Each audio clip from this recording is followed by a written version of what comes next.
प्रणाम, मैं हूं हिमांशु द्विवेदी और स्वागत है आपका हमारी खास पेशकश चर्चा में। चर्चा के तहत आज हम एक बार फिर विधानसभा चुनावों पर केंद्रित हैं। देश के दो महत्वपूर्ण राज्य उत्तर प्रदेश उत्तराखंड के संदर्भ में आज हम बात करेंगे और बात भी हम देश के दो प्रमुख राजनीतिक दलों के संदर्भ में करेंगे। पहले चरण में हमारी बातचीत उत्तर प्रदेश के संदर्भ में होगी, जहां पर आज भारतीय राष्ट्रीय कांग्रेस के द्वारा अपना घोषणा पत्र जारी किया गया। पार्टी के पूर्व राष्ट्रीय अध्यक्ष राहुल गांधी और उत्तर प्रदेश की प्रभारी महासचिव प्रियंका गांधी ने मिलकर इस घोषणा पत्र को जारी किया। इसमें तमाम किस्म के वादे किए गए हैं। बताया गया है कि अगर उत्तर प्रदेश की जनता ने तकरीबन 3.5 दशक के बाद कहीं कांग्रेस पर भरोसा जता दिया तो वो क्या कुछ नहीं बदल देगी उत्तर प्रदेश की तस्वीर को। लेकिन प्रेस कॉन्फ्रेंस थी घोषणा पत्र के संदर्भ में, लेकिन प्रेस कॉन्फ्रेंस में एक सवाल हो गया सीएम चेहरे को लेकर, और सीएम के चेहरे को लेकर प्रियंका गांधी के जवाब ने पूरे दिन भर हलचल मचाकर रख दी। ये बात गौण हो गई कि घोषणा पत्र में क्या था। ये बात महत्वपूर्ण हो गई कि पहली बार गांधी परिवार के किसी शख्स ने अपने आप को मुख्यमंत्री पद के तौर पर चेहरा बनना स्वीकार किया है। 4 पीढ़ियां गांधी परिवार या नेहरू परिवार के संदर्भ में गए तो काम कर चुकी हैं, लेकिन मुख्यमंत्री के तौर पर इनमें से कोई चेहरा अब तक बनकर सामने नहीं आया था।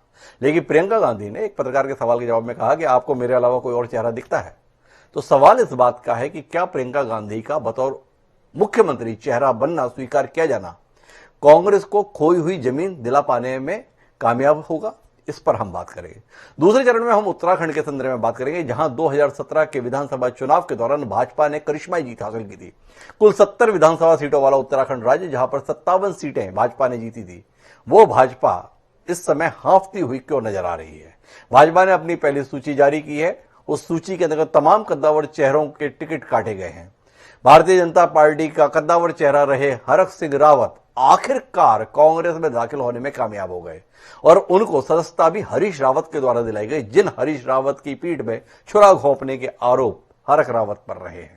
दूसरे चरण में हम उत्तराखंड की बात करेंगे, लेकिन पहले चरण में हमें बात करनी है उत्तर प्रदेश के संदर्भ में, भारतीय राष्ट्रीय कांग्रेस के संदर्भ में और प्रियंका गांधी के संदर्भ में। 3 खास मेहमान हमारे साथ जुड़ चुके हैं, उनसे आपका परिचय कराएं और इस दिलचस्प विषय पर कुछ सार्थक बातचीत करने की कोशिश करें। उससे पहले लेकिन समय है आज के विचार सूत्र का। विचार सूत्र बेहद संक्षिप्त है। हमारा विचार सूत्र महात्मा गांधी का दिया हुआ है। उन्होंने कहा कि वो बदलाव बनिए जो आप दुनिया में देखना चाहते हैं। महात्मा गांधी ने कितनी महत्वपूर्ण बात कही थी। आज दुनिया में मैं ये बदल दूंगा वो बदल दूंगा तो करते हैं, पर स्वयं में क्या वो बदलाव लाते हैं? तो क्या गांधी परिवार के अंतर्गत वो बदलाव आ रहा है जो उत्तर प्रदेश में बदलाव की बात कर रहे हैं? प्रियंका गांधी के द्वारा जो कुछ कहा गया उससे ऐसा लगा।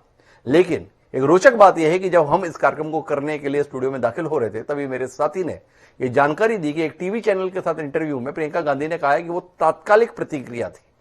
तो क्या उनके सीएम चेहरे के संदर्भ में हम गंभीरता से लें या न लें, यह सवाल जहन में आया। तो इस सवाल के साथ में ही चर्चा को आगे बढ़ाते हैं। हमारे साथ सुरेंद्र राजपूत जी हैं, भारतीय राष्ट्रीय कांग्रेस के राष्ट्रीय प्रवक्ता हैं। दिन में बड़े उत्साहित रहे होंगे। अभी जो जानकारी मैंने उन्हें दी है उसने उन्हें कितना निराश किया है, उत्साहित किया, ये जानने में मेरी दिलचस्पी है, दर्शकों की भी होगी। संजय चौधरी जी हैं, भारतीय जनता पार्टी के बड़े ही सुलझे हुए प्रवक्ता हैं, अमूमन बहलाते नहीं है। और साथ ही अभिषेक वाजपेयी हैं, समाजवादी पार्टी के प्रवक्ता हैं, उस समाजवादी पार्टी के जिसने इस समय भाजपा की रात की नींद उत्तर प्रदेश के संदर्भ में तो हराम कर ही रखी है। तो चर्चा की शुरुआत सुरेंद्र राजपूत जी से करते हैं और सबसे पहले जानना चाहते हैं प्रियंका गांधी ने जो कुछ कहा है, पहले आप सुन लें सुरेंद्र राजपूत जी, फिर हम अपनी बात को आगे बढ़ाएं। क्या कह रही हैं प्रियंका गांधी? क्या बिना चेहरे के, क्योंकि पंजाब में हम देख रहे हैं कांग्रेस कह रही है कलेक्टिव लीडरशिप में कांग्रेस पार्टी जाएगी, क्या किस मुख्यमंत्री के चेहरे को लेकर अक्सर सवाल उठते रहते हैं? आपको किसी और का चेहरा दिख रहा है जी यूपी में कांग्रेस पार्टी की तरफ से? जी दिख तो रहा है ना सब जगह मेरा चेहरा। जी तो सुरेंद्र राजपूत जी के पास सीधे चलता हूं। कितने उत्साहित हैं और कितने अचंभित हैं सुरेंद्र राजपूत जी। गांधी परिवार का कोई शख्स तकरीबन 100 साल के राजनीतिक इतिहास में अपने आप को मुख्यमंत्री के तौर पर चेहरा होना स्वीकार कर रहा है, और उस राज्य में स्वीकार कर रहा है जहां 5 साल पहले हुए चुनाव में पार्टी को दहाई का आंकड़ा भी छूने को नहीं मिला। 403 की विधानसभा सीटें हैं जिस प्रदेश में। राजपूत जी की पहली प्रतिक्रिया। देखिए हिमांशु भाई, एक बड़ा पुराना सा शेर था, कहते हैं कि करते भी चलो बढ़ते भी चलो, बाजू भी बहुत हैं सर भी बहुत, चलते ही चलो कि अब डेरे मंजिल पे ही डाले जाएंगे। श्रीमती प्रियंका गांधी जी ने एक सवाल के जवाब में कहा कि चेहरे की बात आई, तो ये बात अपने आप में सच है कि श्रीमती प्रियंका गांधी जी के नेतृत्व में ही पिछले 4 साल से उत्तर प्रदेश की कांग्रेस लड़ रही है। उन्हीं का चेहरा सामने, उन्हीं का नेतृत्व सामने है। उम्भा की घटना हो जहां दलितों का नरसंहार भारतीय जनता पार्टी की सरकार में हुआ और उनके गुंडों के द्वारा हुआ, वहां पर चुनार के किले में 2 दिन तक प्रियंका गांधी जी को बगैर बिजली और बगैर पानी के बंद रखा गया। उसके बाद आप लखीमपुर के थार की मार से नरसंहार की बात कीजिए, जहां किसानों को मारा गया, वहां 3 दिन तक श्रीमती प्रियंका गांधी जी को जेल में बंद रखा गया। इसके अलावा हाथरस की घटना हो, कानपुर की घटना हो, लखनऊ की घटना हो, उन्नाव की घटना हो, लखीमपुर का जो साड़ी कांड हो, जिस जगह पे आप देखिए तो श्रीमती प्रियंका गांधी जी के नेतृत्व में ही कांग्रेस खड़ी हुई नजर आई और लड़ती हुई नजर आई। तो निश्चित रूप से चेहरा तो उनका है, तो उन्हीं के चेहरे पर हम चुनाव लड़ रहे हैं, उन्हीं के नेतृत्व में हम चुनाव लड़ रहे हैं। उत्तर प्रदेश के मुख्यमंत्री की बात उन्होंने न तो कही और न ही कभी कोई सामने आई। बहुत स्पष्ट रूप से ये हम लोग लोकतांत्रिक प्रक्रिया के हिस्से में हैं। चुनाव के बाद सारी चीजें तय होंगी। हां, एक चीज बहुत स्पष्ट है और जो किसी आदमी को भी दिखाई दे जाएगी, आपको भी दिख रही है, हमको भी दिख रही है, कि श्रीमती प्रियंका गांधी जी के नेतृत्व में हम उत्तर प्रदेश की लड़ाई लड़ रहे हैं। हमारी प्रभारी महासचिव हैं और उनके आने से हमें उत्साह से हम लोग लबरेज हैं। हम लोग गांव गांव जा रहे हैं, पांव पांव जा रहे हैं, नगर नगर जा रहे हैं, डगर डगर जा रहे हैं। हम चाहे कोरोना काल की आपदा का समय हो तो आपको श्रीमती प्रियंका गांधी जी के नेतृत्व में कांग्रेस काम करती दिखाई दी लोगों के बीच में। इसके अलावा कोई भी सरकार का ने जन विरोधी काम किया हो, उसमें कांग्रेस आपको श्रीमती प्रियंका गांधी जी के नेतृत्व में ये बात तो आप हमारे साथ कार्यक्रमों में कई बार रेखांकित कर चुके हैं। गांव गांव, डगर डगर, नगर नगर हम चले जा रहे हैं, पर पहुंच कहां पा रहे हैं, इसको लेकर सवाल सबके जहन में रहता है। ऐसा लगा कि आज प्रियंका गांधी के इस ऐलान के बाद में आपकी कोई उम्मीद जगी होगी, पर ऐसा लगता नहीं आपकी बातचीत से कि आपने उनके कहे को कोई गंभीरता से लिया है। ईमानदारी से बताइए कि प्रियंका गांधी का आज का कहना कि आपको क्या मेरे चेहरे के अलावा और कोई चेहरा दिखाई दे रहा है, इसको हम मुख्यमंत्री के चेहरे के तौर पर माने या कुछ और माने? और कुछ और माने तो आपसे सवाल है, बाकी राज्यों के संदर्भ में सामूहिक नेतृत्व की बात की जा रही है। तमाम आपके साथी प्रवक्ता, राष्ट्रीय प्रवक्ता है, वो बताते हैं कि हमारे पास नेता इतने हैं इसलिए सामूहिक नेतृत्व में है। तो क्या प्रियंका गांधी ने आज स्वीकार कर लिया कि उत्तर प्रदेश में कोई नेता वेता है नहीं, इसलिए मेरे पे ही भरोसा करो, मुझे ही देखो, मेरे से ही काम चला लो? दोनों बातों में आपकी स्पष्टता जी सुरेंद्र जी। देखिए, मूल रूप से आपकी कितनी भी निर्मम मीमांसा हो हिमांशु जी, वो हमें धनात्मक ऊर्जा देती है। निरपेक्ष भाव से जो भी आदमी, चाहे वो निर्मम मीमांसा करे चाहे सृजनात्मक मीमांसा करे, हम लोगों को धनात्मक ऊर्जा देती है। हम अपनी बात पे कायम है। एक चीज तय है कि राष्ट्रीय स्तर पर राहुल गांधी जी, सोनिया गांधी जी और बाकी सारे नेता हमारा नेतृत्व कर रहे हैं। उत्तर प्रदेश के तौर पर श्रीमती प्रियंका गांधी जी नेतृत्व कर रही हैं। उन्होंने नेतृत्व की बात कही कि क्या आपको कोई और चेहरा दिखाई देता है, तो ये अपने आप में सच है। ये भी आप मानेंगे कि उत्तर प्रदेश के प्रदेश अध्यक्ष अजय कुमार लल्लू जी सहित हम सारे कांग्रेस जन उन्हीं के तो नेतृत्व में काम कर रहे हैं ना। अरे सुरेंद्र जी, मैं तो समझ ही नहीं पाया। प्रियंका गांधी ने सामने सामने अजय कुमार लल्लू को खारिज कर दिया। उन्होंने बता दिया कि मेरे अलावा आपको कुछ दिख रहा है क्या? एक प्रदेश अध्यक्ष का इतना स्पष्ट तौर पर खारिज किया जाना अपने आप में बड़े अचंभे की बात है आपका। लेकिन मैं शुक्रिया अदा करना चाहता हूं, इसलिए शुक्रिया अदा करना चाहता हूं कि आपने मुझे पूर्वाग्रह से ग्रसित मीमांसा नहीं कहा। आपने कहा कि मैंने निर्मम मीमांसा की, इसके लिए मैं आभारी हूं। लेकिन मैं संजय चौधरी जी के पास जाना चाहता हूं। संजय चौधरी जी की मीमांसा मेरे लिए बड़ी महत्वपूर्ण है इस दौर में। हमें तो लगा था कि सूर्य राजपूत जी कहेंगे अब योगी आदित्यनाथ का कुछ होने वाला नहीं है, क्योंकि प्रियंका गांधी जैसा बड़ा चेहरा अपने आप को स्वीकार लिया है। पर सूर्य राजपूत जी पीछे हट गए, वैसे ही पीछे हट गए जैसे प्रियंका गांधी भी शाम तक पीछे हटती हुई दिख रही है। चौधरी, आपकी प्रतिक्रिया, क्या कांग्रेस पार्टी को अभी भी गंभीरता से लेने की कोई जरूरत है? क्या आपको लगता है कि वो खुद गंभीर नहीं, हमें भी गंभीर होने की जरूरत है? नहीं, आपकी निर्मम मीमांसा के आधार पर और राजपूत जी की धनात्मक बातों के आधार पर मैं मानता हूं कि एक कहावत है कि बंद मुट्ठी लाख की, खुल गई तो खाक की। जैसा कि सुरेंद्र राजपूत जी ने बताया कि 4 साल से बहुत ज्यादा मेहनत कर रही हैं प्रियंका जी, और इतनी ज्यादा मेहनत कर रही हैं कि 4 साल से लगी हुई हैं। 2 साल पहले लोकसभा का चुनाव होता है और उनकी मेहनत की पराकाष्ठा नगर नगर, डगर डगर जाने के बाद अमेठी से भी मामला डब्बा गोल हो गया। और जब से अमेठी से मामला डब्बा गोल हो गया तो 2 साल हो गए हैं, रायबरेली में सोनिया गांधी भी जी खुद नहीं आ पा रही हैं। और डिब्बा इतना ज्यादा गोल हुआ कि रायबरेली की पंचायत के चुनाव में भी कांग्रेस पार्टी का डब्बा गोल हो गया। और आपको जानकर बड़ी धनात्मक ऊर्जा मिलेगी कि कांग्रेस के 7 विधायक थे, आज चुनाव में जब जाएंगे तो मुझे लगता है आज 2 बचे हैं, कल कितने बचेंगे इसकी भी कोई स्पष्ट जानकारी मैं समझता हूं कि मेरे पर चौधरी जी, मैं आपसे जानना चाहता हूं कि ये आंकड़ा आप केवल कांग्रेस के संदर्भ में रखते हैं या भाजपा का भी आंकड़ा रखते हैं? कितने आप थे और चुनाव आते आते तक आपके कितने रह गए हैं और कितने किसके हो गए हैं? आगे बगल में अभिषेक वाजपेयी जी हैं, वो थोड़ा ये हिसाब रखते हैं, इसलिए मैंने पूछ लिया आपसे। देखिए, ऐसा है कि राजनीति में आपने देखा होगा कि कुछ दिन पहले समाजवादी पार्टी की बासी कढ़ी में एक उबाल आया था। एक दिन उबाल आने के बाद उबाल ठंडा हो गया। उसके बाद लगातार जो ज्वाइन कर रहे हैं वो भारतीय जनता पार्टी में ही ज्वाइन कर रहे हैं।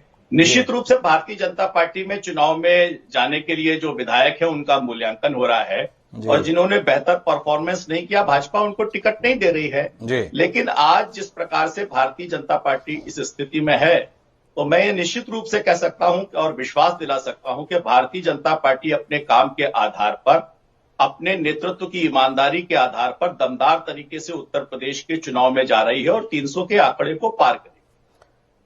पर मैं थोड़ा भाजपा पर कम और कांग्रेस पे ही बात करना चाहता हूं। हालांकि सुरेंद्र राजपूत जी को हर्षे पर जा रहे, मैं उनके पास आऊंगा। पर संजय चौधरी जी, क्या आप इस बात से इंकार करेंगे कि उत्तर प्रदेश में लगभग समाप्ति के कगार पर पहुंची हुई कांग्रेस वापस खड़ी हुई नहीं बल्कि दौड़ती हुई भी दिख रही है? प्रियंका गांधी की सक्रियता के बाद प्रियंका गांधी हर मौके पर तत्परता के साथ जनता से जुड़े हुए मुद्दों को उठाने में कामयाब रही हैं।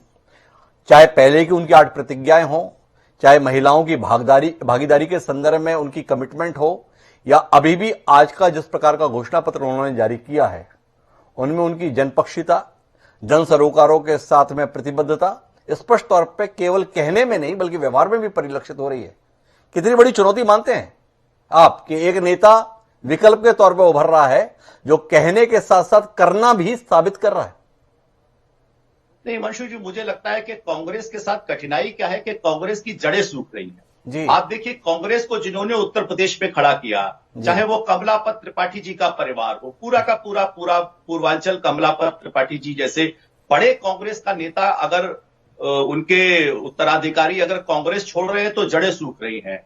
आप देखिए, जितिन प्रसाद जी जैसा व्यक्ति जो प्रियंका जी के साथ काम कर रहा था वो छोड़ रहा है, तो कांग्रेस में जो जड़ें सूख रही हैं वो बहुत महत्वपूर्ण चौधरी जी साहब, आप राष्ट्रीय घटनाक्रम पर भी निगाह रख रहे हैं ना? ये जो जड़ें सूखती हुई आपको कांग्रेस को उत्तर प्रदेश में दिख रही है, वैसी देश में भाजपा की भी सूखती दिख रही है ना?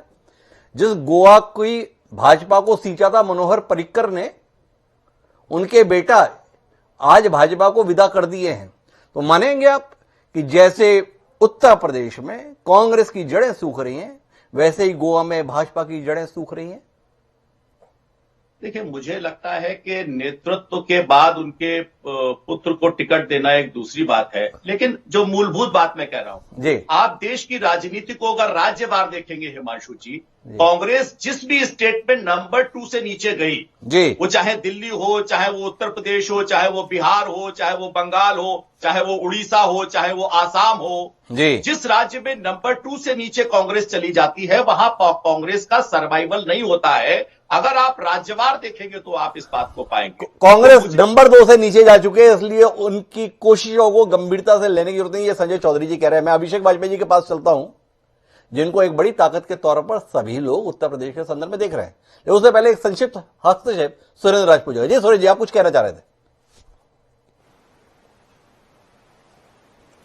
2-3 बातें। भारतीय जनता पार्टी के सारे नेताओं को एक बीमारी हो गई है कि ये लोग जो है पीएचडी कर लिए हैं कांग्रेस के ऊपर। अगर इतनी पीएचडी इन लोगों ने देश की आजादी के समय अंग्रेजों के ऊपर की होती तो उनके तलवे नहीं चाटने पड़ते इन लोगों को। एक बात मैं आपको बहुत स्पष्ट बता दूं, लोकतंत्र है, लोकतंत्र में हिमांशु भाई हमने कांग्रेस के 413 सीटें भी लोकसभा में देखी हैं और भारतीय जनता पार्टी की 2 सीटें भी लोकसभा में देखी हैं। और इसी उत्तर प्रदेश में 1990 से पहले भारतीय जनता पार्टी कभी 1 दर्जन से ऊपर कभी सीट नहीं लेकर के आई। इस बात को भी भारतीय जनता पार्टी के इन विद्वान नेताओं को याद रखना चाहिए जो अपने अभिमान और अहंकार में इस तरीके की बातें कर रहे हैं। लोकतंत्र में किसी आदमी को अगर 1 वोट भी मिलता है तो लोकतंत्र में उसकी भागीदारी उतनी ही है जितनी आज की डेट में प्रचंड नेतृत्व करते हुए भारतीय जनता पार्टी के लोगों की है। इस बात को अगर ये मायावी लोग, अभिमानी और अहंकारी लोग नहीं समझ पाते हैं तो ये लोकतंत्र के पोषक नहीं है, ये कहीं ना कहीं लोकतंत्र के पोषक नहीं है। सुरेंद्र राजपूत जी ने जो कहा, लेकिन सुरेंद्र राजपूत जी के साथ दिक्कत यह है कि वो ये तो बताते हैं कि देखिए हमारी कभी 413 सीटें रही हैं, पर आज क्या सीटें हैं ये उदाहरण के तौर पर भाजपा के लोग बताते हैं। और जो उदाहरण है वो ये है कि भाजपा की कभी 2 सीटें थी और उसके बाद से भाजपा की कितनी सीटें आ रही हैं। कांग्रेस को एक बार ये साबित तो करना पड़ेगा ना कि 44 या 52 से निकलकर वो कहां तक पहुंची। जब बताएंगे तो उसको गंभीरता से भी ले जाएंगे। और बाकी जिन्होंने 52 सीटों और 44 सीटों तक लाद दिया है तो उन्हें पीएचडी होने का दावा करने का अधिकार तो देना पड़ेगा ना सुरेंद्र राजपूत जी, मजबूरी है। लेकिन मैं अभिषेक वाजपेयी जी के पास आना चाहता हूं। और अभिषेक जी, आमने सामने की लड़ाई के हालात बन रहे हैं उत्तर प्रदेश के संदर्भ में, ऐसा राजनीतिक प्रेक्षक मान रहे हैं। इसके बीच में प्रियंका गांधी की कोशिशें क्या इसे त्रिकोणीय संघर्ष में तब्दील नहीं कर रही हैं? क्या प्रियंका गांधी एक आधी आबादी को फोकस में रखकर जिस प्रकार से चल रही हैं, क्या कांग्रेस अपने खोए हुए गौरव को प्राप्त करने की दिशा में आगे बढ़ रही है? किस नजरिए से देखते हैं आप प्रियंका गांधी के इन प्रयासों को, कांग्रेस की घोषणाओं को, कांग्रेस के तौर तरीकों को? देखिए हिमांशु जी, दोनों लोगों के लिए सिर्फ एक चंद लाइन कहना चाहूंगा। जरूर।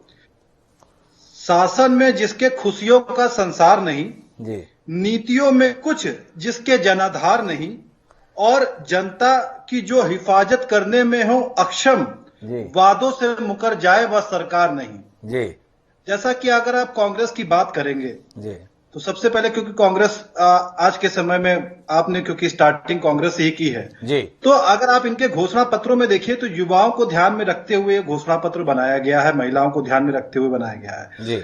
आप समझ लीजिए कि जब राजस्थान से लोग उत्तर प्रदेश में आ करके रोजगार मांगते हैं और इनके पीसीसी के गेट पे बैठ करके बाकायदा कैंपेन करते, धरना देते हैं, सब कुछ करते हैं।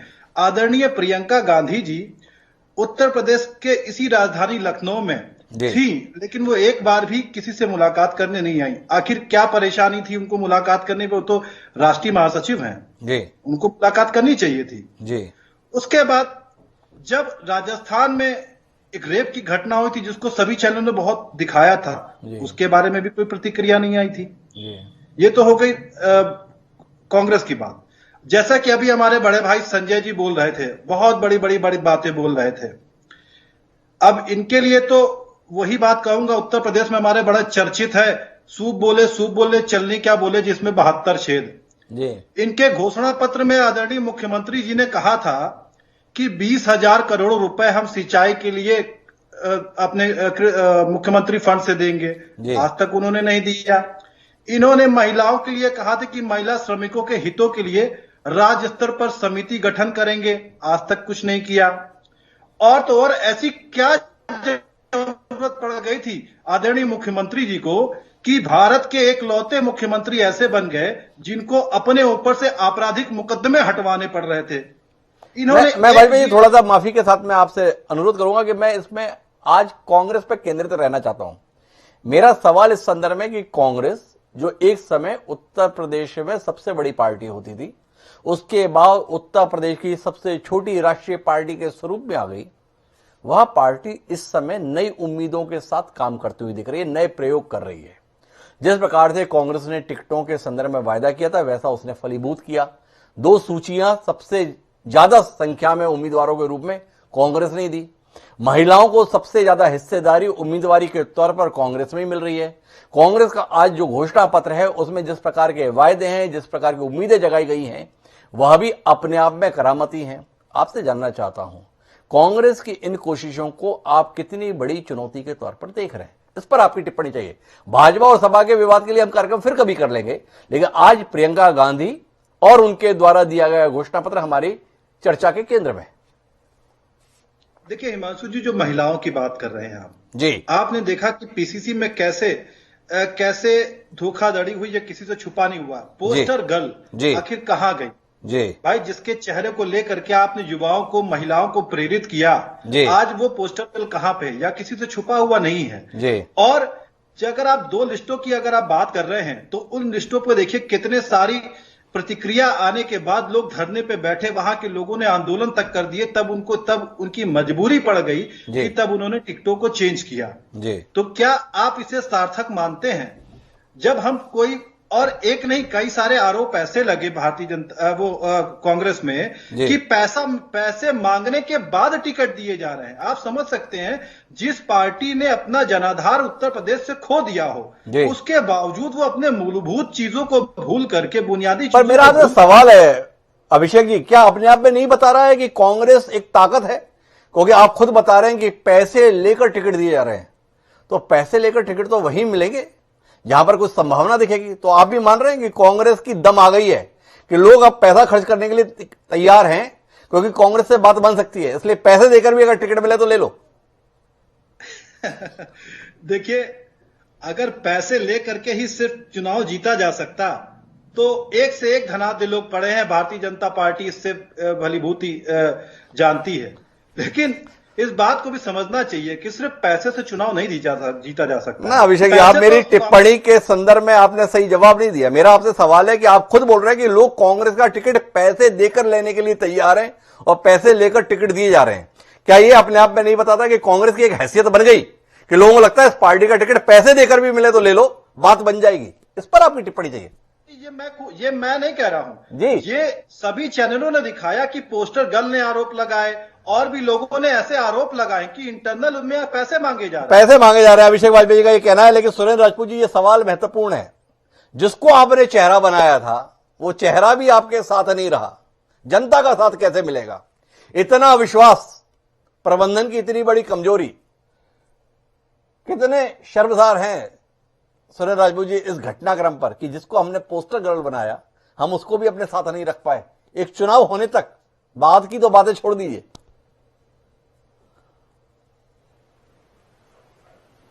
हिमांशु भाई, हमें नहीं समझ में आता। मैं माफी चाहता हूं, अभिषेक जी को मैं जानता नहीं हूं शायद, और आपका टीवी भी नहीं देख पा रहा हूं, तो चेहरे से हो सकता है पहचान जाता। क्या ये समाजवादी पार्टी के आधिकारिक प्रवक्ता हैं? और जो इन्होंने बातें कही हैं वो सारी की सारी समाजवादी पार्टी का आधिकारिक बयान मानूं? इस चीज को आप जरूर थोड़ा सा मद्देनजर रखिएगा और ध्यान भी जरूर दीजिएगा। अगर ये आधिकारिक प्रवक्ता हैं तो मैं बिल्कुल पूछूंगा इनके बाकी सब लोगों से कि क्या आप लोगों का ये ओपिनियन जो है, ये भारतीय जनता पार्टी के साथ में इस तरीके से बंधा हुआ ओपिनियन मैंने तो कभी नहीं देखा था कि राजस्थान से भारतीय जनता पार्टी के लोग आए और जिनको श्री अशोक गहलोत जी ने दोबारा बुला करके फिर भी समझौता किया, क्योंकि भारतीय जनता पार्टी के कार्यकर्ता थे। उसके बाद हमारे ऊपर पैसे का आरोप भारतीय जनता पार्टी तो लगाती ही है, वो तो कोई बात नहीं है, उनका तो काम है। लेकिन समाजवादी पार्टी के लोग भी इस तरीके के अनर्गल, मिथ्या, ये सारे उल्टे सीधे आरोप लगा रहे हैं। तो अगर ये भारतीय अभिषेक जी ने कतई नहीं कहा कि मैं ये आरोप लगा रहा हूं। अभिषेक जी ने बताया कि इस प्रकार के समाचार चैनलों में समाचार चल रहे हैं, अखबारों में खबरें छप रही हैं। बहुत स्पष्ट तौर पर अभिषेक जी ने ये बात कही है। ना अब बताइए मत, अब मुझे मत भरमाइए। और ये मेरा ऑफिशियल प्रोटेस्ट है आपसे। हाँ, आपकी बात स्वीकार है। ये समाजवादी पार्टी के आधिकारिक प्रवक्ता हैं तो मैं इनकी बात, जी आधिकारिक प्रवक्ता हैं, हिमांशु जी आप जिम्मेवारी से कह रहे हैं? जी ठीक है जी, मैं फिर अब इनकी पार्टी से जरूर पूछूंगा जी। अब दूसरी बात, मैं आपको अपने प्रियंका मौर्य के बारे में बात की, तो निश्चित तौर पर लड़की हूं, लड़ सकती हूं कि कैंपेन में वो आई थी, लेकिन उस ड्यूरेशन में उन्होंने कतई नहीं कहा था कि हम चुनाव लड़ना चाहते हैं जी। और उसके बाद पहले तो वो किसी और दल में शामिल हुई, फिर जाकर के अब भारतीय जनता पार्टी में शामिल हो गई। तो जो लोग भारतीय जनता पार्टी में शामिल होने के लिए हमारे दल का इस्तेमाल कर रहे हैं, उनको हम नहीं रोक सकते जी। एक बात। दूसरी बात, हम अपने दल की नीति से, नियम से और सांप्रदायिकता विरोधी सोच से बंधे हुए हैं। इसके लिए हमें तमाम तरीके की त्याग भी करने पड़ते हैं, तमाम तरीके की तपस्याएं भी करनी पड़ती हैं और तमाम तरीके की हमें निर्मम मीमांसाएं भी झेलनी पड़ती हैं। हम उन सब चीजों के लिए तैयार हैं, हमें इस चीज की ट्रेनिंग मिली हुई है। श्रीमती प्रियंका गांधी जी का अगर पिछले 4 साल का आप देखें, जिसमें अभी हमारे ऊपर आरोप लगाया गया कि साहब वो तो ऐसा हो गया, वैसा हो गया, 1 सीट रह गई। हाँ, बिल्कुल रह गई हमारी 1 सीट। इसी 2009 में भी हमारी क्या नाम बहुत कमजोर स्थितियां थी। हम लोग 22 सीट और 23 सीट जीत करके लोकसभा में सबसे बड़े दल के रूप में उभरे थे। इसी उत्तर प्रदेश से उभरे थे। दोबारा से फिर उभरेंगे। मैं एक और सवाल लेना चाहता हूं, मेरे पास समय सीमित है और संजय चौधरी जी से भी मुझे संवाद करना है। तो जी जानना चाहता हूं, प्रियंका गांधी ने कहा कि मेरा चेहरा दिख रहा है। भाई, हम सबको दिख रहा है के तौर पर, किसी विधानसभा में चेहरे के तौर पर हम सबको दिखेंगे, ये जानने में भी उत्सुकता है। योगी आदित्यनाथ चुनाव लड़ रहे हैं, चेहरे के तौर पर दिख भी रहे हैं। अखिलेश यादव चुनाव लड़ रहे हैं, चेहरे के तौर पर दिख भी रहे हैं। मायावती कहां है, ये सवाल सब तरफ पूछ रहे हैं। जब वो मिलेंगे तो उनसे भी हम पूछ लेंगे। लेकिन प्रियंका गांधी जो आज कह रही थी कि आपको मेरे अलावा कोई और चेहरा दिख रहा है क्या, तो वो चेहरा प्रत्याशी के तौर पर दिखेगा। सुरेंद्र राजपूत जी जैसे तमाम समर्पित कार्यकर्ता ऐसी कोई भावना रखते हैं कि प्रियंका जी स्वयं भी मैदान में उतरें तो जनता का भरोसा बढ़े, कार्यकर्ता का मनोबल बढ़े और कोई करिश्मा उत्तर प्रदेश में कांग्रेस कर गुजरे। सुरेंद्र जी की टिप्पणी। मैं 2 बातें, एक तो आपने बीच में मेरी बात काट दी। आप जैसे विद्वान पत्रकार के सामने मैं डर जाता हूं, भूल जाता हूं चीजें अपनी। दूसरी बात मैं आपको बताऊं हिमांशु जी कि ये निर्णय जो है प्रियंका जी को करना है कि वो चुनाव लड़ना चाहती हैं या नहीं लड़ना चाहती। हम जैसे करोड़ों कार्यकर्ता ये जरूर चाहते हैं कि श्रीमती प्रियंका गांधी जी चुनाव लड़ें, इसमें तो कोई दो राय नहीं है। हमारा नेतृत्व श्रीमती प्रियंका गांधी जी कर रही है, ये हमारे लिए खुशी की बात है और हमारे लिए उत्साह की बात है। चुनाव लड़ने का फैसला लड़ना या नहीं लड़ना ये हाईकमान को और उन्हें स्वयं को निर्णय करना है, लेकिन हम सब लोग अच्छे तरीके से चाहते हैं। हाँ, मैं एक बात जरूर बता देता हूं भारतीय जनता पार्टी को, और आधिकारिक प्रवक्ता के तौर पर आप कथित रूप से जो कह रहे हैं मैंने देखा नहीं है, तो उनको भी मैं बता देना चाहता हूं कि पूरी ताकत से भारतीय जनता पार्टी के खिलाफ, सत्ता के खिलाफ चुनाव लड़ रहे हैं और हमें इसमें जनता का सहयोग मिल रहा है और बाकी सब लोग भी अपने अपने हिसाब से चुनाव लड़ रहे हैं। आज मुझे समझ में आया कि भारतीय जनता पार्टी से नहीं, समाजवादी पार्टी के आधिकारिक अभिषेक जी, आज क्या नाम है इनका, ये नहीं लड़ रहे हैं, ये कांग्रेस से लड़ने आ गए हैं। इसका आज मुझे पता चला है, तो इसकी भी मैं आगे जानकारी और ध्यान रखूं। सुरेंद्र राजपूत जी इस बात से आहत हैं कि हमें तो लड़ना भाजपा से था, ये सपा भी हमसे लड़ने के लिए क्यों आ गई। लेकिन मैं आखिरी टिप्पणी के लिए संजय चौधरी जी के पास जाना चाहता हूं। प्रियंका गांधी का ये ऐलान कि मेरा चेहरा क्या आपको दिख नहीं रहा या मेरे अलावा कोई और चेहरा दिख रहा है, गांधी परिवार भाजपा के निशाने पर रहा है। गांधी परिवार के प्रति भाजपा का अनुराग, भाजपा का प्रेम, भाजपा का समर्पण अद्भुत है। तो प्रियंका गांधी ने कहा उत्तर प्रदेश में मैं हूं, कितनी बड़ी चुनौती है। संजय जी, आखिरी टिप्पणी आपके। नहीं, मैं तो हिमांशु भाई आपसे पहले ही कह रहा था ना कि ये चुनौती तो आज नहीं है ना जी। लोकसभा के चुनाव में भी हमने प्रियंका जी उत्तर प्रदेश की महासचिव बन गई थी जी, उत्तर प्रदेश की प्रभारी लोकसभा चुनाव में वो बन गई थी जी। तो मैंने कहा ना कि जो बंद मुट्ठी थी वो लोकसभा के चुनाव में ही खाक होते हुए मैं चौधरी साहब माफी के साथ बीच में हस्तक्षेप कर रहा हूं। उस समय वो प्रभारी बनी थी, लेकिन उनकी सक्रियता के पिछले 3 साल के हम सब लोग कायल हैं।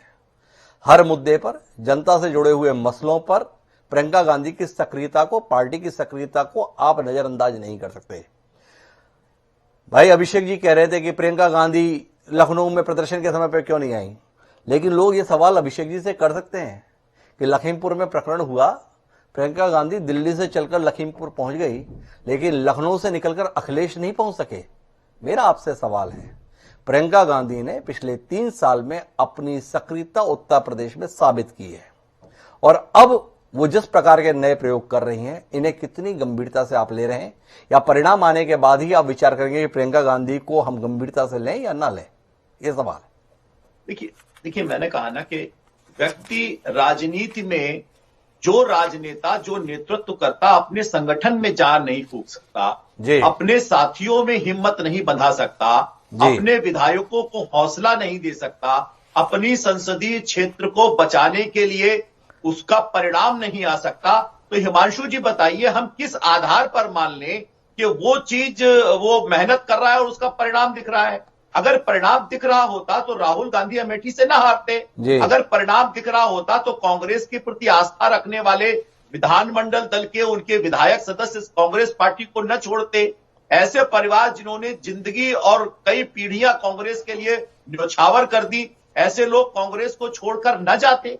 तो मुझे लगता है कि इस प्रकार के तो संजय चौधरी जी को लगता है कि पहले परिणाम आए, जब परिणाम आएगा तो प्रियंका गांधी को गंभीरता से ले लिया जाएगा। तो कुल मिलाकर प्रियंका गांधी की कोशिशें जितनी भी हों, पर उन्हें परिणाम की शक्ल में परवान चढ़ना चाहिए।